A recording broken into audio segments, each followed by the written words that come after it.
नमस्कार मित्रांनो, तुम्ही लहानपणी ससा आणि कासवाची गोष्ट तर ऐकलीच असेल. तरी तुम्ही पाहताय ही ऑलिव्ह रिडले जातीची कासव. तर चला मित्रांनो, मी तुम्हाला दाखवतो ऑलिव्ह रिडले जातीच्या चिमुकल्या अशा कासवांची अनोखी गोष्ट. आता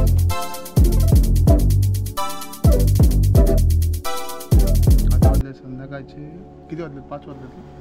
संध्याकाळचा नाश्ता केला आणि त्यानंतर आम्ही व्यासच्या समुद्रकिनाऱ्यासाठी निघालो. तुला स्वतःला शूट करायचं तर उलटा करायचं. व्यासचा समुद्रकिनारा घरापासून हार्डली काही 5 ते 10 मिनिटाच्या अंतरावर होता.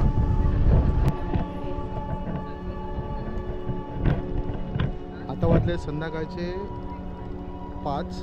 आपण चालू व्यास बीचवर. आपल्या होमस्टेपासून हार्डली 1.5 किलोमीटर काहीतरी आहे व्यास बीच. तर असे तुम्हाला बोट दिसतील. व्यास समुद्रकिनारा. व्यासच्या समुद्रकिनाऱ्यावर जाण्यासाठी एकच हा मार्ग आहे जिथून तुम्ही व्यासच्या समुद्रकिनाऱ्यावर जाऊ शकता. तो हा मार्ग आहे. इथून खाली शिड्या जातात आणि सरळ रस्ता समुद्राजवळ निघतो.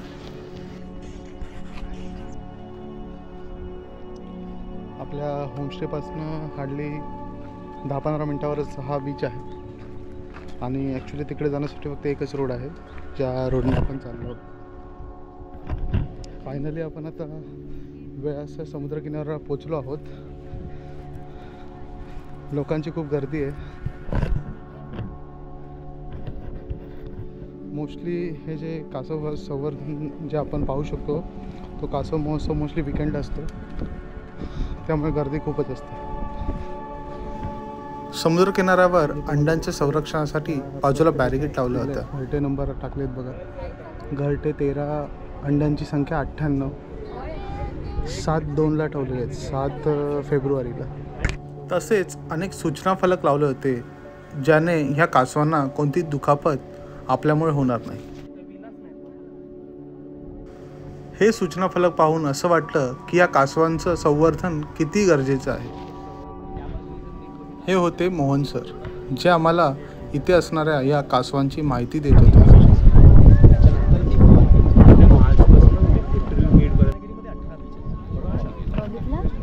रायगडला 4 आहे, सिंधुदुर्गमध्ये 15 आणि सगळं वनविभागाच्या अंडर. कासवाची पिले समुद्रात सोडण्याआधी मोहन सरांनी एक सूचना दिली, कारण ह्या विकेंड असल्यामुळे खूप गर्दी होती.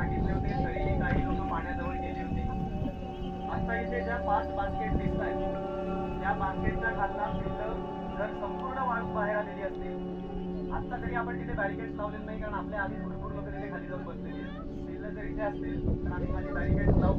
तोपर्यंत सगळ्यांनी थांबायचं. इथे बॅरिकेड्स लावून झाल्यानंतर पिल्लांना इथनं घेतलं जाईल, खाली ठेवलं जाईल. मी एप्रिल महिन्यात गेल्यामुळे हा हंगामाचा शेवटचा दिवस होता आणि लकीली एका टोपलीमध्ये 3 कासवाची पिल्लं भेटली.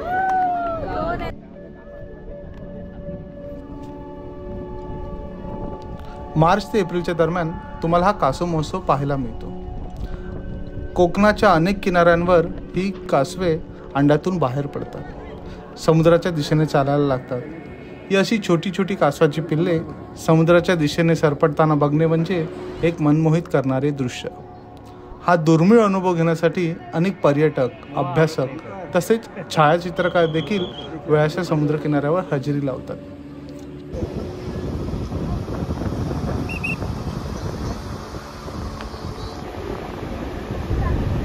आता कासव समुद्रामध्ये सोडलेले आहेत. आज ॲक्च्युली आता शेवटचा पिरियड आहे, त्यामुळे जास्त कासव भेटले नाही आहेत. फक्त 3च कासव होते आणि गर्दी खूपच होती.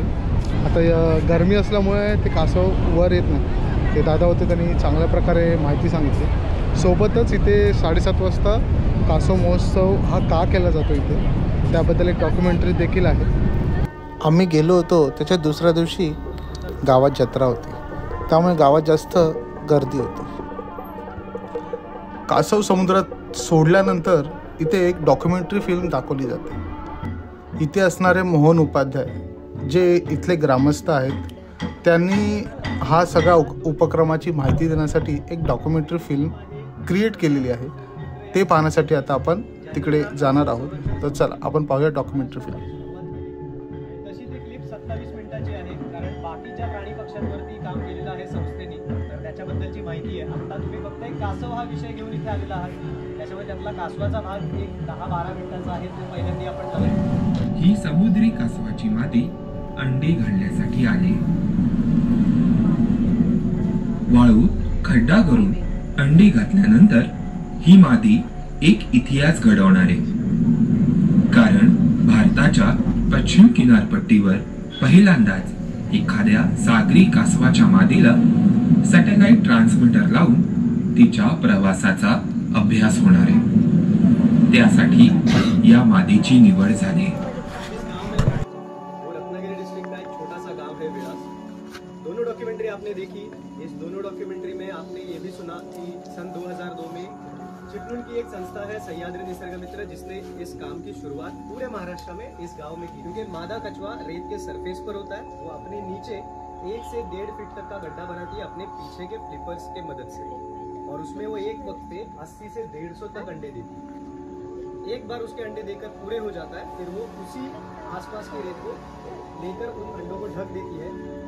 अपनी बॉडी का प्रेशर देती है उस रेत के ऊपर, ताकि हवा तेज चलती है तो उससे वो रेत ना उड़ जाए. 360 डिग्री में गोल घूमती है और रेत उड़ाकर चली जाती है, ताकि उसके प्रेडिटर्स को पता ना चले कि उसने अंडे कहाँ पर दिए. गांव के लोग जब मादा कछुआ अंडे देता है, जब वो पहला अंडा रेत में छोड़ता है गड्ढा बनाने के बाद, तो वो अपना सर ऊपर उठाता है, एक लंबी सांस लेता है और सर वापस एक बार रेत पर छोड़ देता है. वहां पर पता लगता है कि उसने पहला अंडा रेत में दे दिया. लोग पीछे से रेत निकाल. डॉक्युमेंटरी पाहताना आम्हाला मोहन सरांकडनं एक अचंबित करणारी गोष्ट समजली.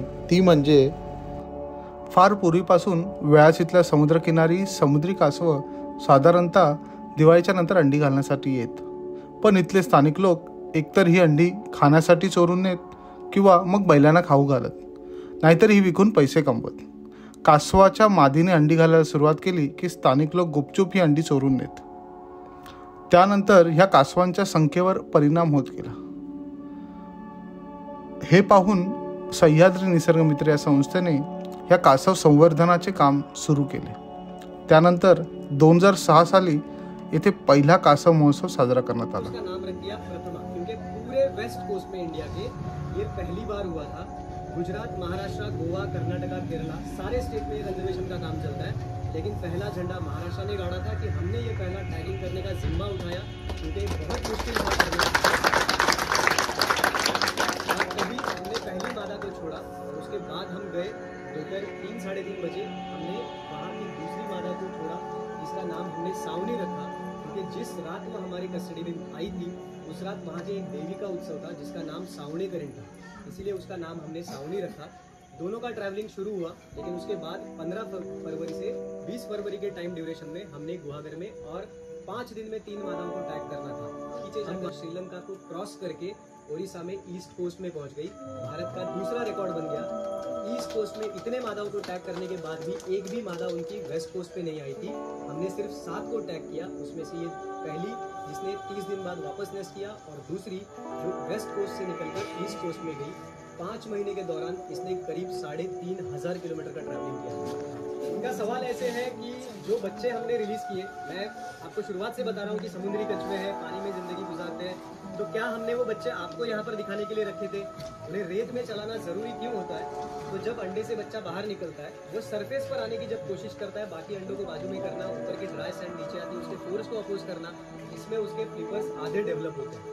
जब वो पानी तक की दूरी तय करता है, क्योंकि नेचुरल कंडीशन में मादा कछुआ हाई टाइड से बाहर आकर अंडे देता है, उसी लाइन से वो बच्चे बाहर निकलते हैं और पानी तक की दूरी तय करते हैं, इसीलिए उसे दूर रखना जरूरी है. लेकिन जब वो क्रोल करते हैं तो उसके फ्लिपर्स पूरी तरीके से तैयार हो जाते हैं पानी में तैरने के लिए. लेकिन जो बच्चे पानी में गए 15 से 20 साल बाद मैच्योर होते अंडे देने के. इस प्रोजेक्ट को 21 साल पूरे हुए. जब 15 साल पूरे हुए, हमारे रिजल्ट्स के दिन आए थे. हमने 15 साल जब पूरे हुए तो वापस एक बार डिस्ट्रिक्ट वाइज डेटा कलेक्ट किया. तब हमारे पास 15 बीच रत्नागिरी की बात कर रहा हूँ 272 नेस्ट थे हमारे यहाँ पे. नंबर बढ़ते हुए दिखाई दे रहे थे. लास्ट ईयर इस प्रोजेक्ट को 20 साल पूरे हुए. लास्ट ईयर 17 बीच 620 नेस्ट हुए, काफ़ी नंबर्स बढ़े. इस साल 18 बीच, एक बीच और मिला नया, और हम 560 क्रॉस कर चुके हैं. सिर्फ आगे कामा है, क्योंकि अप्रैल तक नेस्टिंग होगा, इसलिए फुल स्टॉप उसे अभी तक नहीं दे रहे. अगले साल आप वापस आओगे तो अगले साल इस साल क्या था वो मैं आपको बताऊंगा, क्योंकि हमारा पेट तो आपके ऊपर ही तो चलता है, तो आप तो अगले साल आना है, इसलिए बाबा